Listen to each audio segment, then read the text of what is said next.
Hello, and welcome to the latest episode of KRAD COVID readings. I'm Keith R.A. DeCandido, and we got another one of those week-long event thingies happening because I'm reading one of my longer pieces. A little bit of history here. I read several of the Tales of Cassie Zukav Weirdness Magnet throughout this reading series, including RAGNAROK and ROLL, and I believe I'm Sinking Down, and William did it, a bunch of them.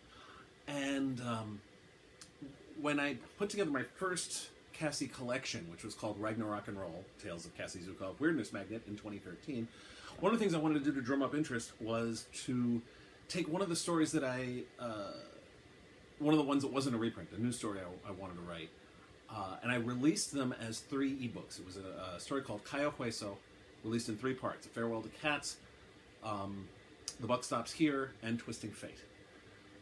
I released them as 3 ebooks in an attempt to sort of drum up interest in the character in the series. Didn't really work that way. I don't think anybody bought those 3 ebooks at all. It seemed like a good idea at the time, but I reprinted them in RAGNAROK and ROLL in 3 parts. And then that was in 2013. In 2015, I was invited to contribute to a Monsters story bundle. And I took Cayo Hueso and streamlined it and made it all one big story. I created a new cover for it and everything. And I was really pleased with that. I didn't really do anything with that final version of it because I already had it reprinted there. I'm actually seriously thinking about putting it out as an ebook by its own, the whole story that you're about to hear this week. We'll see. Anyway, so each day this week I'm going to do a part of Cayo Hueso, which is a fairly long piece. It's 30,000 words. So it's one of the longer pieces you'll hear during KRAD COVID readings. So without further ado, let us commence with Cayo Hueso, which, by the way, is the original name of Key West. It means bone key, because the indigenous peoples who lived in Florida before the Europeans showed up, they would, well, you'll see. Anyway, it works its way into the story. So, Cayo Hueso, A Tale of Cassie Zukav, Weirdness Magnet. Part 1, A Farewell to Cats. I knew something was wrong when I checked my morning email, and the usual first thing in the AM note from my mother wasn't there. To make matters worse, Carol Wasserstein, one of my bosses at the Sea Cliffs dive shop, informed me that nobody had signed up for the 1 p.m. dive. That wasn't a total surprise. Tuesdays were often the slowest day of the week. But I was paid on the basis of how many dives I ran, so that meant no actual income for the day. The mother thing was way worse, though. I came to Key West more than a year ago, as the final part of my postmaster's degree drive across the bottom of the country, from my home in San Diego, all the way across the I-10 to Florida, and down to the Keys. I intended to stay for a couple of weeks, and never left. Starting the day after I drove away from Southern California in Rocinante, my battered old pickup truck, my mother sent me an email every morning, letting me know that everything was okay on the homestead. I'd hear the latest about my parents' work at the law firm, or my kid sister Sunny's latest adventures at the mall or at school, or what my crazy Aunt Zelda was doing, or what my parents' best friends Bert and Joe were up to, or how much Grandma hated the nursing home. Every email always ended with, "Can't wait to see you when you come back home." 16 months later, and she was still ending every email that way. Until today, one had come every morning, even when she was spending all that time in the hospital after Aunt Zelda's car accident. "You seem upset." Shaking my head, I turned to see the ghost of Captain Jeremiah Botroff, a 19th century wrecker captain who built the house that was now the main part of the Botroff House bed and breakfast. Since dying, he'd continued to haunt the place. Because I'm a Norse fate goddess, yes really, and trust me, nobody was more surprised than me to find out, I can see and hear him. Well, hear is pretty straightforward. See can get a little weird. You know how you see something out of the corner of your eye, but then when you look right at it, it's gone? The captain was like that when I looked right at him. Anyhow, I'd been his Mrs. Muir since I came to the Botroff house to stay. Now, in exchange for bits and pieces of work all around the B&B, I lived here for free. With one exception, I'd been his only conversation in a century and a half. It was only occasionally annoying. My mother didn't email me this morning. After more than a year of cohabitation, the captain had finally gotten the hang of what email was, so at least I didn't have to explain it again.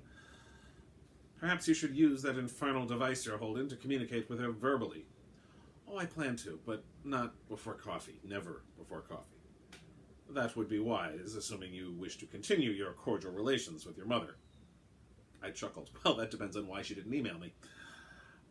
Sliding open the door, I went down the wooden staircase of the cottage that had become my home in Key West. Debbie Delamonica, the B&B's owner, supplied her guests and employees with Hawaiian Kona coffee, which was the only thing that got my motor running in the morning. Cassie! It was a very familiar voice, and it came from a woman who practically leapt up from one of the white wicker chairs. She was wearing one of her big floppy hats, massive sunglasses, a plain white t-shirt, and a long flower print skirt. Next to her was a balding, pudgy man in a light blue polo shirt and khaki shorts that exposed hairy knees. I blinked twice. I rubbed my eyes, then blinked again. They were still there. At least now I knew why there was no email this morning. Mom? Dad? What are you doing here? Debbie came over carrying a mug of coffee. Your parents are wonderful, Cassie. They've been telling me all sorts of stories. I winced and snatched the coffee mug. Well, don't believe any of it. I was actually a good kid. It was Paul and Sonny who did all the crazy stuff. She grinned. That's not how they tell it. Mom gave me a huge hug that almost knocked the hat off. It's so good to see you. Somehow I managed not to spill the coffee. After Mom broke the embrace, I noticed that Dad had gotten up from the chair. It really is good to see you, hon. I gulped down some of the coffee, the hot liquid clearing some of the cobwebs. I'm glad to see you guys too, I guess. I shook my head. I'm sorry, I only just got up. Mom waved a hand up and down. Debbie told us about your daily routine.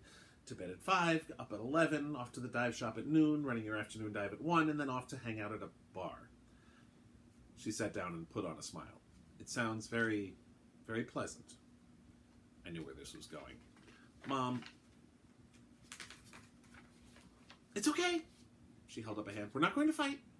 We're here to see you. Out of nowhere, Consolidated decided to settle, so our calendar suddenly cleared. I nodded. Mom had said that lawsuit was likely to take months, and that there was no chance of settling, so this was obviously an unexpected break. Dad got a word in. So we figured we'd surprise you and come visit. I mean, Mom added, we figured you weren't coming for Thanksgiving again. I closed my eyes and sighed. My parents have never been big on most holidays. Christmas was particularly no big deal. As Grandma put it, it's a pagan festival that was co-opted by Christians, so that's 2 reasons for us to stay the hell away. We weren't the most observant Jews either, so the high holy days tended to come and go without much going on. And we didn't really care about New Year's or Memorial Day or Independence Day or Labor Day. Thanksgiving, though, was a different story. That was a big family thing, and Mom's emails had gotten ever more frantic last November. After the holidays, the emails suddenly got terse, at least until New Year's. Look, Mom, I appreciate you coming, but I just wish... I sighed. Mom got her pouty face on. You don't want us here. No, it's great to see you, really, I said quickly, but some warning would have been nice. That was certainly the truth. I always hated surprises. But if we told you, it wouldn't have been a surprise. Ah, Mom logic. All right, look, this is tough to process. I closed my eyes. Let's sit down and have some breakfast. I don't have a dive today. I know, Mom said. I called your work and told them you needed today off, but not to tell you why. That nice young lady, Kara, she said that Noel, that's Noah, you'd think that someone who named her twin kids Castor and Pollux would make more of an effort to get other people's names right, could handle your workload. Seriously? I'd like to say I couldn't believe it, but this was 100% in character. Mom, you cost me a day's work. Oh, please, you can always ask us for money. That's hardly an issue. I opened my mouth, then closed it. Nothing would be gained by getting into this argument, especially in front of Debbie. I was hoping, Mom continued, that you could show us around the island, do all that touristy stuff. Actually, Mom, I kind of figured I'd help Debbie with the desks. It's no need, Debbie said. Jorge and Sebastian checked out this morning, and the Kowalskis had some kind of family emergency, so they left too. It's just your parents. I put them under you in 7, and that snorkeling club, and they're off on their expedition until tomorrow. I frowned. What about the Steinmans? Saying the name out loud instead of seeing it written down or on my computer screen made me remember that Steinman was Grandma's maiden name. You guys are the Steinmans. We didn't want to spoil the surprise. Dad gave a small smile. All right, fine, you win. I'll play tour guide for you guys. Let me just finish my coffee first.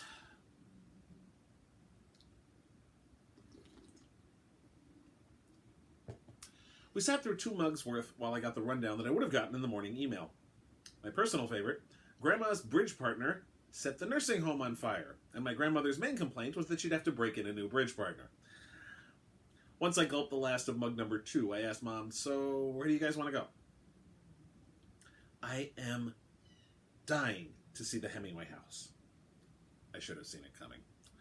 The one place on Key West I had managed to avoid like the plague that its former owner's writing was, do we have to go there? To my horror, I heard myself whining that question like a 10-year-old. Mom glared at me. Hemingway is the greatest American writer. Only if you don't count every other American writer. I sighed. This is another argument I didn't want to have, because I had it way too many times before to no good end. The difference was those previous arguments were on the campus of Revelle College at the University of California, San Diego, with my fellow English majors and several professors. They were just as wrong about that overrated hack as Mom was now. And that was one of the major reasons why I very much did not want to go to the Hemingway house. Dad stepped in before the argument could start. I could give a damn about Hemingway, but I'd like to see the cats. Excuse me? Mom asked. Come on, Rachel, Dad said with a grin. Didn't you read the website? What's to read? It's the house Hemingway owned when he lived here. Hemingway owned cats. Polydactyl cats, in fact. We had 4 cats in the house when I was growing up. They were all Dad's. He just let us feed them. He even changed the litter box himself when he had 3 kids whom he could have forced to do it. That's love right there.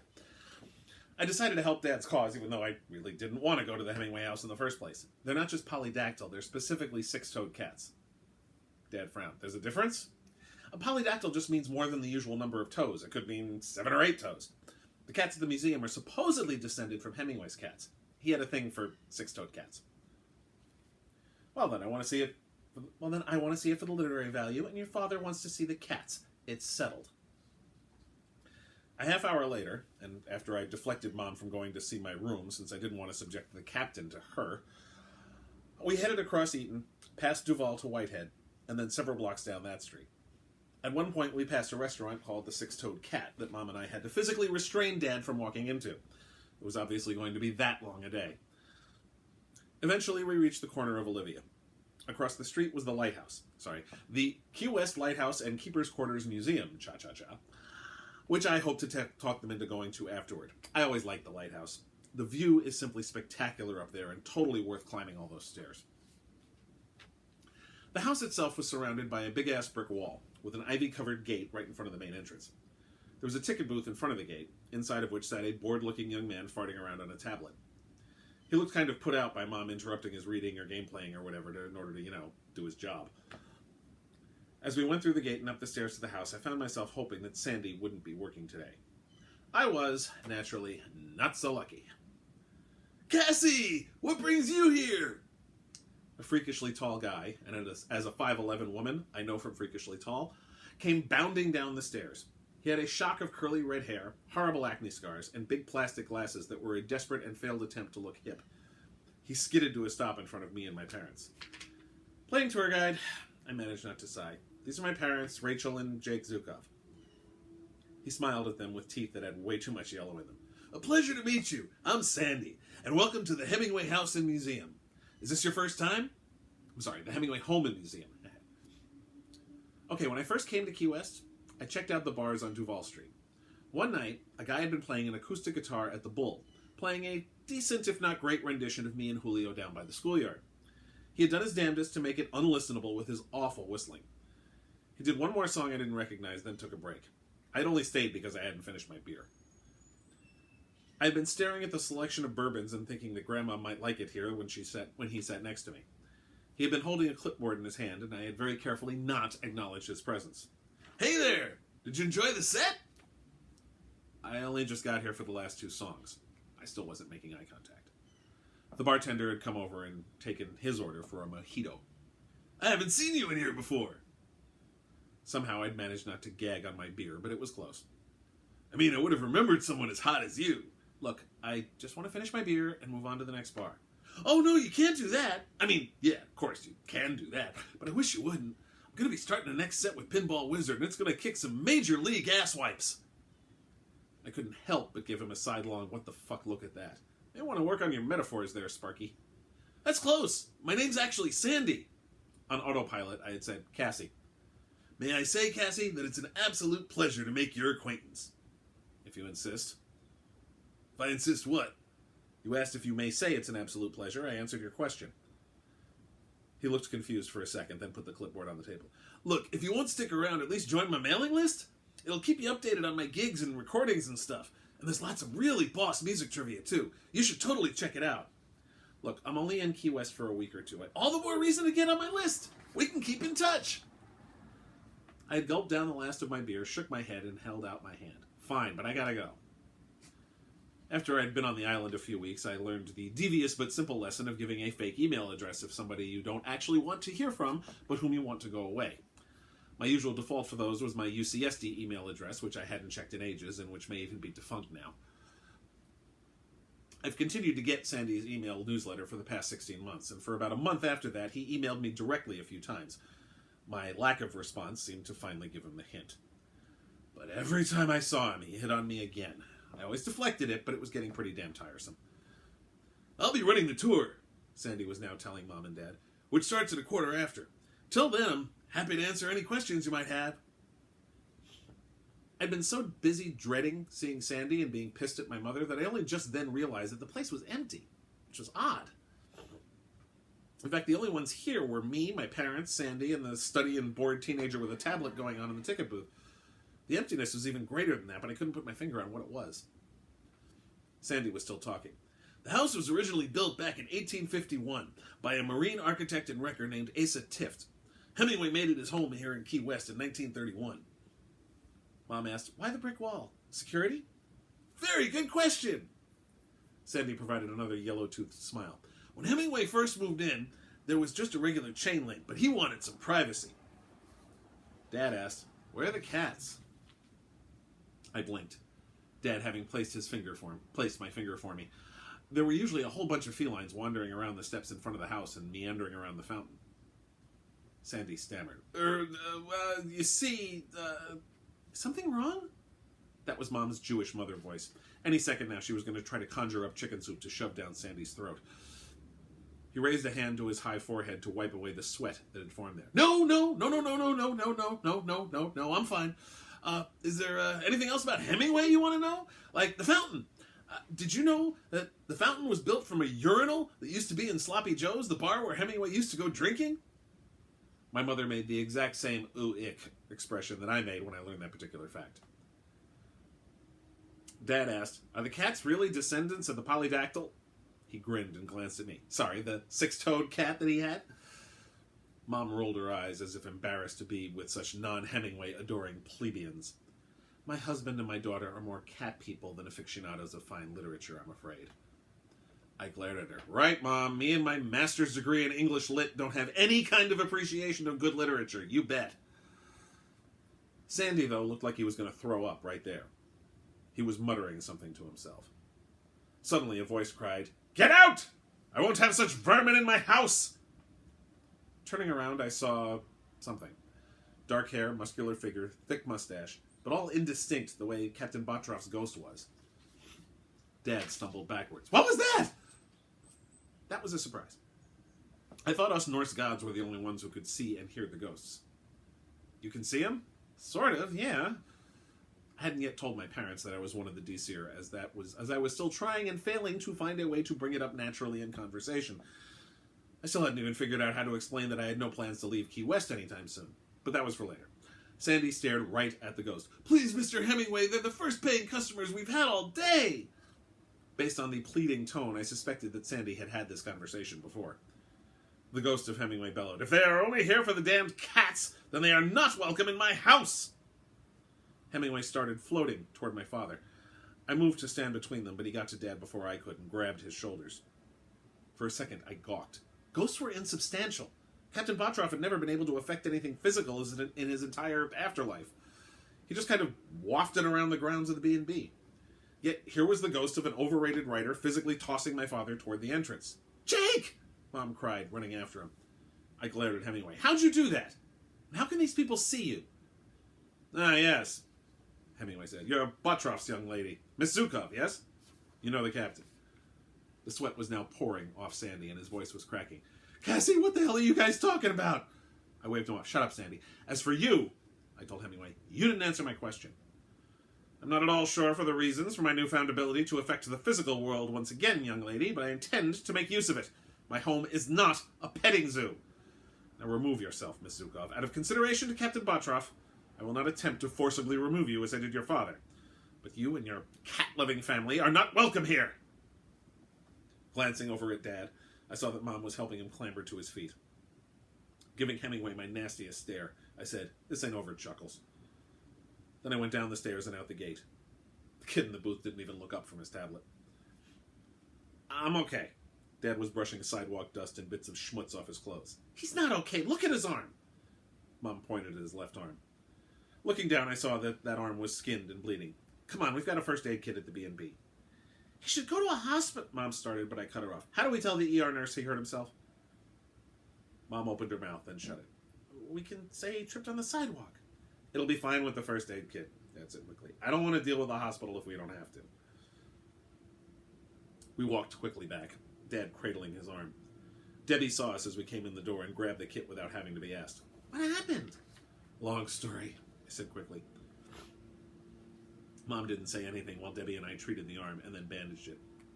"It should be fine," Debbie said, brushing a lock of gray hair out of her face. "Can we go to our room, please, Cassie?" Mom asked. It was the first thing she'd said since we walked away from the Hemingway house, which was an uncharacteristically long silence for her. I decided to risk the captain meeting my parents. Sure. We went into the back, through the garden, past the breeding of Harry S., our parrot, then going under the wooden steps that led to my room upstairs, and slid open the glass door that led to their ground floor room. It was set up the same as mine, but with blue carpet instead of white, and a roll-top desk instead of a flat letter-writing desk. Otherwise, though, it was the same. Double bed, white wicker chairs, bathroom in the back. As soon as Mom slid the door shut, she stared right at me. "Cassie, what the fuck was that?" Unable to help myself, I burst out laughing. "This isn't funny!" Mom was getting red in the face. "I'm sorry, Mom." I managed to get my laughter under control. "Do you remember when Paul and I were kids and Sonny was an infant? You guys decided that kids only cursed because they were told not to, so you didn't censor yourselves at all in front of us, and you figured we wouldn't curse as much because it wouldn't be anything forgiven. That was a disaster," Dad said dryly. I nodded. "Right, Paul and I were the most foul-mouthed 8-year-olds in the history of the world, and then you started censoring yourselves around us." So I laughed, because that's the first time I've heard you use the word fuck in my presence in 15 years. She gave me the death glare that so frightened me and Paul as kids. "You're avoiding the question." "Yeah, I am." I realized I needed to sit down and plunk myself on the wicker chair. Dad had already sat on the edge of the bed, and Mom was still standing. "Okay, you know how Key West is full of ghost stories? Turns out they're not stories. There are ghosts on the island, but until today I thought I was the only one who could see them. You see," Mom interrupted me with a scream as she was gaping at something over my left shoulder. Turning, I saw the captain. "I was afraid of this," Bottroff said. "You can see him?" I asked Mom. "We both can," Dad said after a moment when it was clear that Mom no longer had the power of speech. A very uncharitable part of me wanted the captain to stick around if he could render my mother silent, but I needed her coherent. "Captain, can you give me and my parents a few minutes?" "Of course, Miss Zukav. However, you should be aware that the young mulatto woman who cleans the linens caught sight of me 30 minutes past." "Really?" This was just getting weirder and weirder. Believe you me, she was as taken aback as I. I made a hasty retreat, and I believe she has rationalized the incident. In any event, I shall take my leave. A moment later, the captain was gone. I smiled gamely. "So, now you've met my roommate." "You can talk to ghosts?" Mom was talking in a frightened whisper now. "So can we, apparently." I shook my head. "That's just it, Dad. Until today, I was the only one who could see the captain. And I guess Hemingway's ghost has been there all along, but Sandy saw him too, and Lisa Karen saw the captain." At my parents' blank expression, I added, "That's the mulatto he was talking about. She's the housekeeper, and yeah, he really talks like that." "I don't understand this." Mom finally sat down at the desk chair. How can you talk to ghosts? I hesitated. You know how weird shit always happens to me? Well, it turns out that it wasn't just bad luck. I'm a Dis, a Norse fate goddess. Come again? Dad said. How much do you guys know about Norse mythology? They exchanged a glance, and Mom finally said, we got the Avengers on Blu-ray. Right, okay.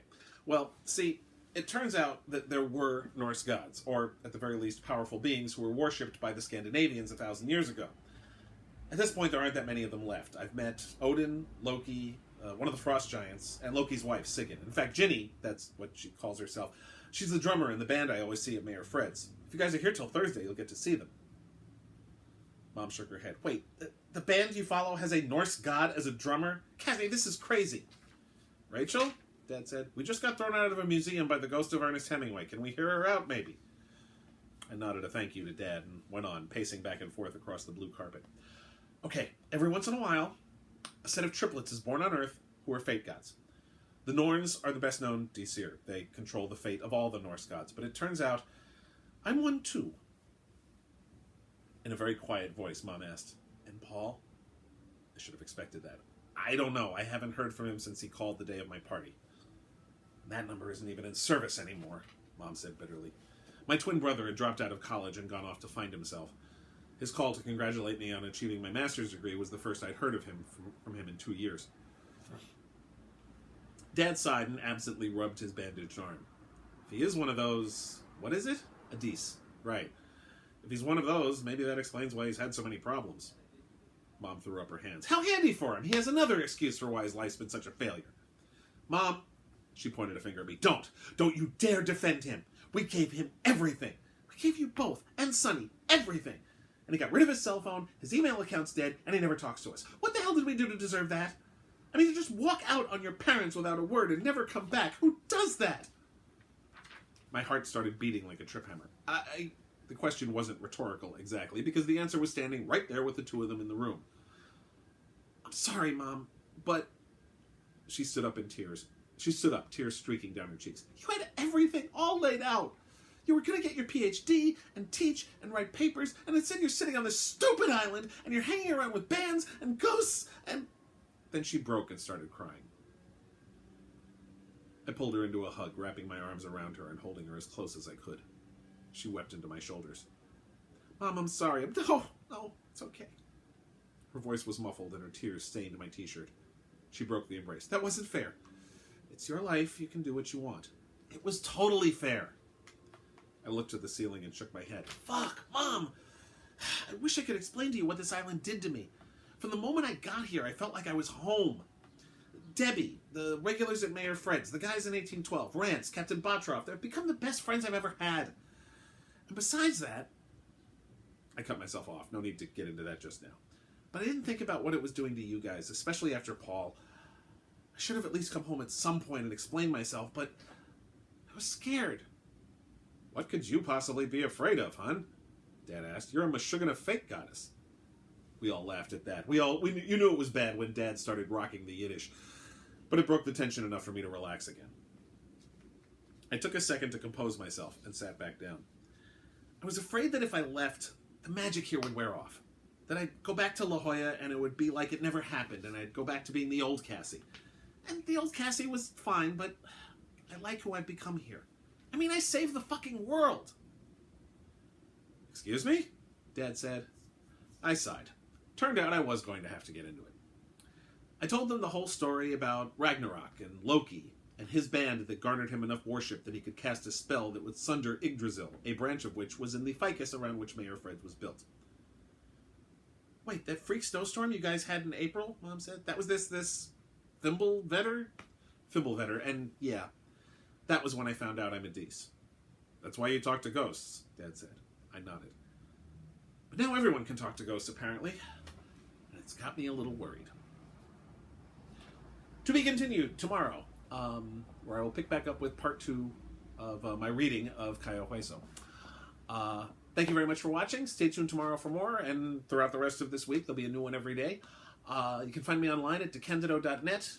Read my blog at DeCandido.wordpress.com, and please support me on Patreon if you can at patreon.com/KRAD. There's lots of nifty content all the time. Movie reviews, TV reviews, vignettes, story excerpts, and best of all, cat pictures. You'll love it. Thank you very much, and please stay safe. I'll see you tomorrow.